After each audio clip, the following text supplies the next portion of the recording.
Hi. In our previous connects, we looked at what is SAP BTP, what do we do in SAP Business Application Studio, how can we use Business Application Studio to develop our applications. Yeah? Today, we are going to look at very specifically how to develop applications that are cloud application programming model compliant. Yeah. So we come into our business application studio inside our dev space. We have selected the dev space as the full stack application. You can look at how you can configure your dev space. I'll put up the link for the video for configuring your business application studio. So once we are here, we have the get started page. Let's say if we don't have the get started page, we go to view, comment palette, we search for help, get started, and then we get the get started page. So we start with the template. So today we're looking at how do we create cloud application programming model projects, or the CAP projects which are there. Okay, so we select them and we get to choose if we need to have the runtime as Node.js or Java. So we're going to go with Node.js, and we give an application name, sample cap. So we say, yeah, we want to configure this for HANA deployment. This is a MTA based SAP Cloud Platform application. And we say, let's have some sample files. It's easy for us to go ahead. Yeah. And it's going to create the project in some time. Once it creates the project, the Business Application Studio reloads and our project loads. Okay, let's close this. Let's look at the project. In our package.json, we have the latest libraries that are installed, and we have the CDS that it runs on. The DB is kind of HANA cloud. Okay, let's look at the cloud application programming models documentation and how we can do that. Yeah. So we come into the CAP documentation. We go into Node.js. We are very specifically looking at database configurations, and then we come into the configuration of the data. Okay, so we are at HANA Cloud. What does HANA Cloud? In the expanded version, it means the kind is HANA, the deploy format is HANA HDB tables. So in a short form, we can put it as HANA-Cloud. Okay. We are not looking at multi-tenancy. We will look at multi-tenancy in our future videos, but I want to talk about more on different profiles that are there. Okay, you can define your own profiles, the production profile and the development profile. So let's take the profile in place, and I'm going to get this across. So I have a DB profile which is of the kind development. Let's kind of HANA Cloud, so we have the same thing for our production also. Okay. It is not mandatory that you name it as development and production. You can go ahead and name it as whatever you want. You can put it as my profile, no issues, and the production is the standard version which is there. Okay, for my profile we're going to put it as SQL as my profile. Okay, so we have major things that are running. We see there are some errors that are there. It's because we have not installed any of the packages, but we know we also need the packages for the CDS DK. So if you look at our multi-target application, the mta YAML file, let's see that, open with. So we need the SAP development kit CDS build. So let us look at the documentation for SAP CDS. So the npm library, the npm website tells us the @SAP/CDSDK. It has the latest version of 6.4.0. We can take the latest one. So let's have the dependency of this. So this is used for any of the CDS development that we are doing. Okay? So we get the libraries in place. We say we need the latest version, so we want the name of the library. Let's take it with an exact match, and we should be able to install it. Okay, let's go ahead and install this. Let's open the terminal. we need a new terminal. It opens in our package. We can have npm install, and then it should install for us. Yeah. We're making this video in January 2023, and we noticed that when we install the package with CDSDK, there's a very specific error that comes across. There is a solution that is given in answers.sap.com where the registry is not being captured properly, and then you have to just mention this. So you run this command, you get a new package.mprc, and then you run an npm install again. Yeah. So we have completely installed all of our dependencies, so it is in place. Let's go ahead and clear our console. And when we look at this, so we have added a profile for the DB. The kind is SQL that we want because we're going to use SQL, and we have also installed CDS development kit libraries in place. As soon as we complete npm install, we have package.json that comes up. Okay, so we want to build our CDS library, so we will go ahead and build the CDS library. It completely builds, and we want to run the application, so we say CDS run. When we do a CDS run, it picks up the production environment that is there, so we want to run it for our profile, which is my profile. So we have a prefix called as profile, and then add my profile. So when we run it, very specifically we look for let this open. We very specifically look for the DB. This connects to SQL where the URL comes across with my memory. Yeah. So this really tells us that our application is running from the local DB of the in-memory, which is there. Okay. So let me terminate the server with Control C. Let me run the production version of it. So I say cds run production, and then now you can see it connects to HANA DB. Okay, this is because we have specified in our package.json that with my profile connect to SQL, with production profile you connect to HANA Cloud. Okay, which is also in the documentation that we have across. Yeah. So we'll again terminate this. We'll go back. We are not connected to HANA DB right now. We will look at how we can connect to HANA DB sometime later. But right now we're going to see how we're going to run it with my profile. Yeah. This you can name my profile as anything that you want. So it is running here in the same port. So port 404. Okay. So I run my application and I'm able to see the data. Okay. This is also running in place. Simple cap application that we have built out of the standard. Now let us look at what versions, what are the configurations that we have within the cap application for it to be able to run this way. Okay, so if you look at the structure of the cap application, there are three general folders that are created. One is the app folder, the other is the DB folder, the third one is the SRV folder. Okay, everything else, the gen and the node modules, are generated by specific commands that we add.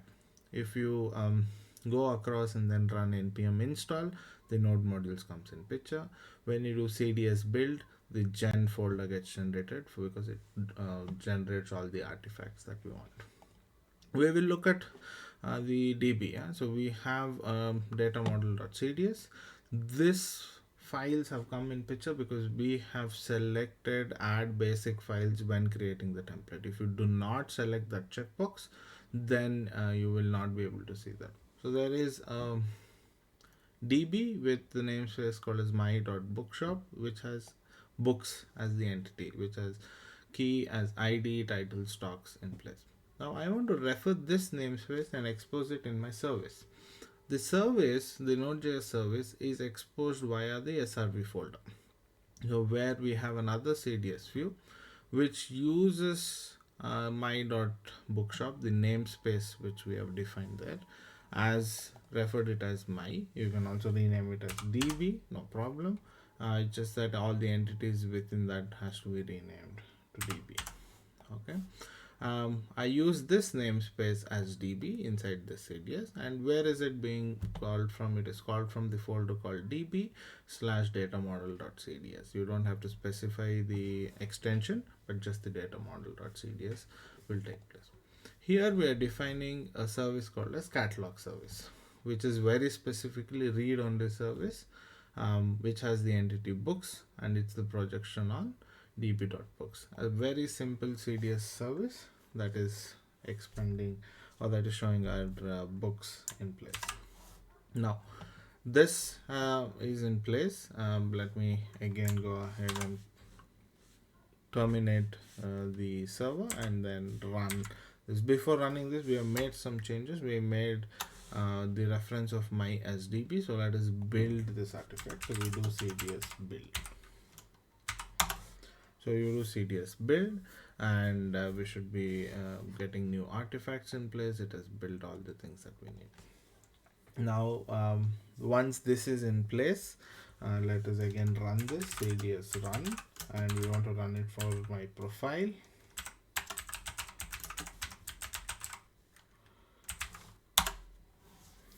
And then it runs across, and it's listening in the port 4004.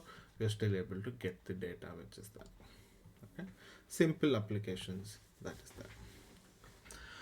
Now a CAP application is a multi-target application which has multiple modules that are defined within the application, and all of them are combined in one file called as multi-target application.yaml file.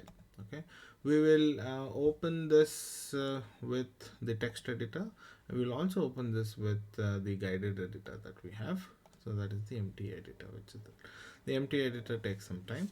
Once you're comfortable with the MTA editor, you can go back into the text editor, where we talk about the YAML files, how it's important to have different sections in the YAML files, how a space in the YAML file can make a difference. We're going to have a different video that can talk to us about how a YAML file takes a syntax and how it's populated and that. Right now we're going to wait for the YAML file to load, and then we're going to come back here. So in the YAML file, we can say there are three different sections of the YAML file. One are modules, the other is resources, the third one is the basic information of the YAML file. The modules are nothing but the applications inside the multi-target application. Okay, so I have a Node.js server that is running. So this is the sample cap-srv module. Okay, I have a HANA database that is running. So I have a HDB module which is here, which is defined there. Now these resources, okay, will have these modules will have different resources that are supporting them. Okay, so what are the resources that are supporting? There is a resource called as db resource. So let us look at the resource. So I have a resource called as db. This is of the type HDI container. There are different types that are there.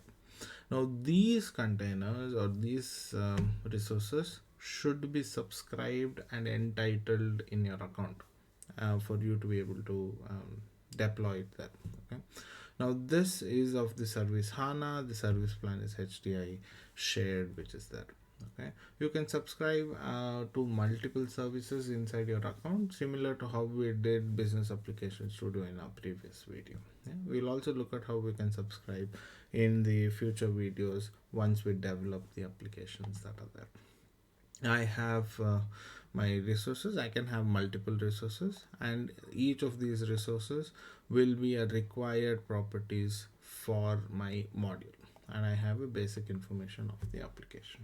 Okay, so if I look at this with the text editor, which is much quicker when it loads, I have a module called as a survey that provides a URL which is called as a survey API, and it requires a DB module because we are accessing DB within our survey module. I have a DB, that is another module that is running, and I have only one resource called as DB HDI container, which is there. Okay, so this is what my MTA is in there, and I'm able to run my application. Simple CAP application that is running in place, and we are able to access this locally with OData services that are hosted and running using CDS run. Now let us go across and then define some packages. So I will stop my service.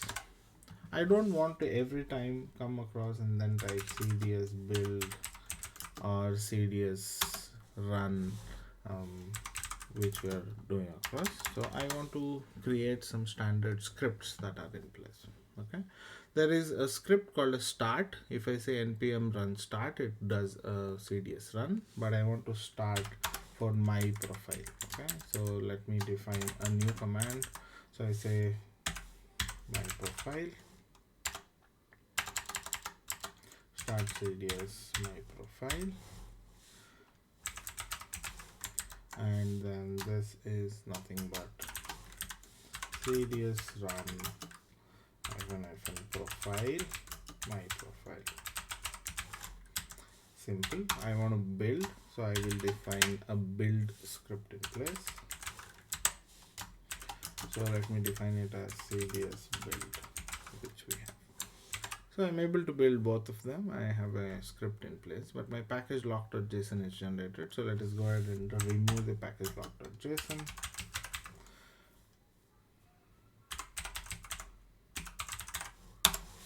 So I've removed the file, and then we have changed my package.json. So to generate package lock.json, let's say npm install. So now if I want to start, I can just say npm run build. So that will build my CDS run. Okay. So if I say npm run start my profile, so it starts CDS my profile. So let me change that. So I say npm run start CDS my profile, and then I should be able to get the service. So this is how we can add different scripts in package lock.json or package.json and access this in our terminal. It again runs the same service, which is that. So we're going to look at different services, how we can add applications, what are app routers, how we can enhance our CDS to get the applications in the coming videos that we have. For now, we built the application. We are able to run the application locally using the SQL model. We have also defined different profiles for us, how the DB should run. With my profile, it is running on SQL. With production profile, it is running on HANA Cloud. See you next time.